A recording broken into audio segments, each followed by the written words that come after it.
ఈ కార్యక్రమంలో పార్టిసిపేట్ చేస్తున్న రాష్ట్ర రవాణా శాఖ మరియు యువజన క్రీడా శాఖ మంత్రివర్యులు మండిపల్లి రాంప్రసాద్ రెడ్డి గారికి, అలాగే ఎన్టీఆర్ జిల్లా ఇన్ఛార్జ్ మంత్రివర్యులు ఆరోగ్య మరియు సంక్షేమం మరియు వైద్య విద్యా శాఖ మాచులు శ్రీ సత్యకుమార్ యాదవ్ గారు, ఈ కార్యక్రమంలో ప్రత్యేకంగా విచ్చేసిన శ్రీ పివిఎస్ మాధవ్ గారు, అధ్యక్షులు ఆంధ్రప్రదేశ్ రాష్ట్ర భారతీయ జనతా పార్టీ, స్థానిక member of parliament Shri Kesineni Sivanath Chinni గారు, అలాగే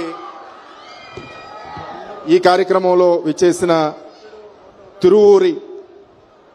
తిరువూరు శాసనసభ్యులు కొలికిపూడి శ్రీనివాసరావు గారు, ఇతర ప్రజాప్రతినిధులు అందరికీ కూడా స్వాగతం సుస్వాగతం.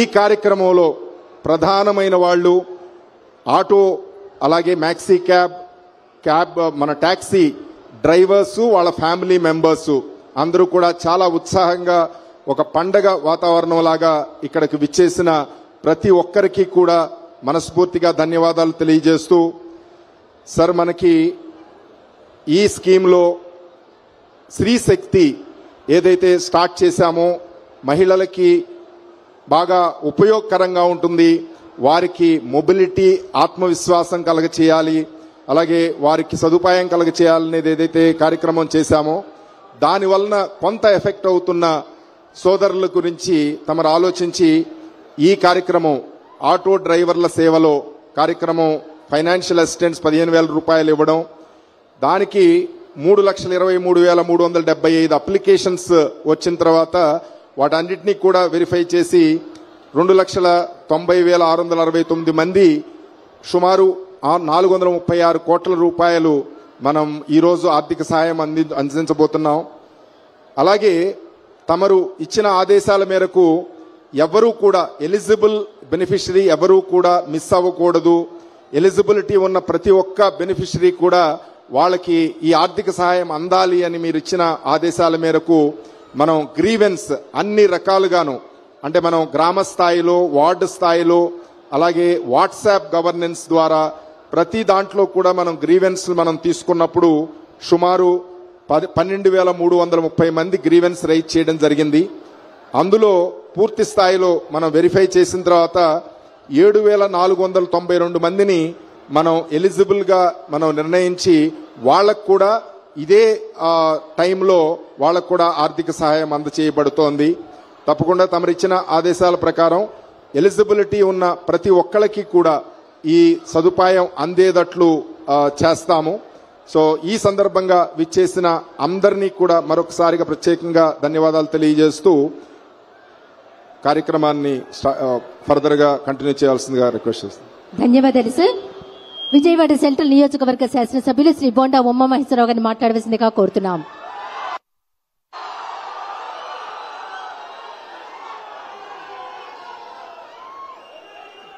తెలుగుదేశం ప్రభుత్వం నారా చంద్రబాబు నాయుడు గారు ఎప్పుడు అధికారంలోకి వచ్చినా కార్మికులకు, మహిళలకు, రైతులకు, యువకులకు అన్ని రకాలుగా ప్రాధాన్యత లభిస్తున్నది మనకు తెలిసినటువంటి వాస్తవం. ఈరోజు గతంలో ఆటో డ్రైవర్లంటే చాలా చులకనగా చూసేవాళ్ళు, ఎక్కడా కూడా వాళ్ళని పట్టించుకోవడం కానీ వాళ్ళ గోడు వినటం కానీ అనేది ఎప్పుడూ కూడా చరిత్రలో లేదు. కానీ చంద్రన్న పరిపాలన వచ్చినాకే ఇవాళ ఆటో డ్రైవర్ అన్నకి ఒక గుర్తింపు, ఒక మర్యాద దక్కిందనేది వాస్తవాన్ని ఈ సందర్భంగా తెలియజేస్తా ఉన్నా, గుర్తు చేస్తా ఉన్నా.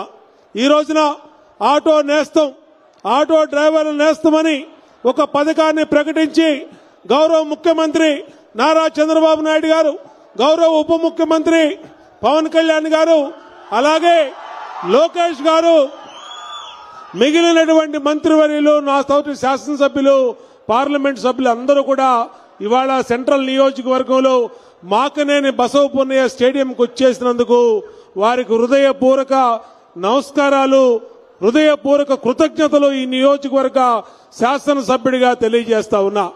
ఎప్పుడు కూడా ప్రజల కష్టాల్ని, కార్మికుల కష్టాల్ని విని ఆలకించి వాళ్ళకి ఎప్పుడు న్యాయం చేయాలో, ఎన్ని కష్టాలు, ఇబ్బందులు, సమస్యలు ఉన్నా వాళ్ళని ఆదుకోవటంలో ముందడుగు వేస్తున్నది ఈ కూటమి ప్రభుత్వం అనేది విషయం ఈ సందర్భంగా గుర్తు చేస్తా ఉన్నా. ఈరోజు ఇక్కడ భారతీయ జనతా పార్టీ రాష్ట్ర అధ్యక్షులు పెద్దల మాధవ్ గారు కూడా ఉన్నారు. కేంద్రం నుంచి అనేకమైన సహాయాలంతా ఉన్నాయి. ఈ రోజున సమస్యల్ని అధిగమించి, కష్టాల్ని అధిగమించి పేద వర్గాలకి సంక్షేమ పథకాలు చేయటంలో అన్ని రకాలుగా ముందుకు వెళ్తా ఉన్నాం.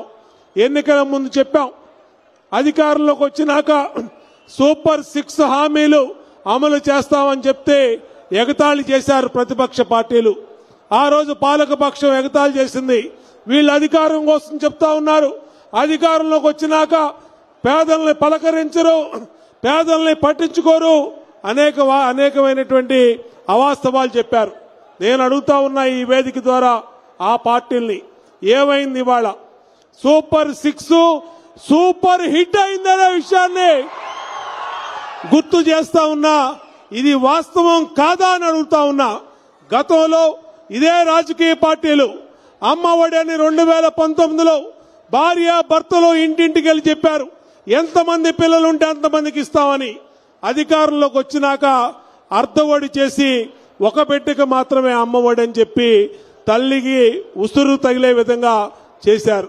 కానీ మేము 2024 ఎన్నికల ప్రచారంలో చెప్పాం, తల్లికి వందనం ఇస్తాం, ఎంతమంది పిల్లలుంటే అంతమందికి ప్రతి తల్లిని ఆదుకుంటామని చెప్పాం, మాట ఇచ్చాం, మాట నిలబెట్టుకున్నాం అనే విషయాన్ని ఈ వేదిక ద్వారా గుర్తు చేస్తా ఉన్నా.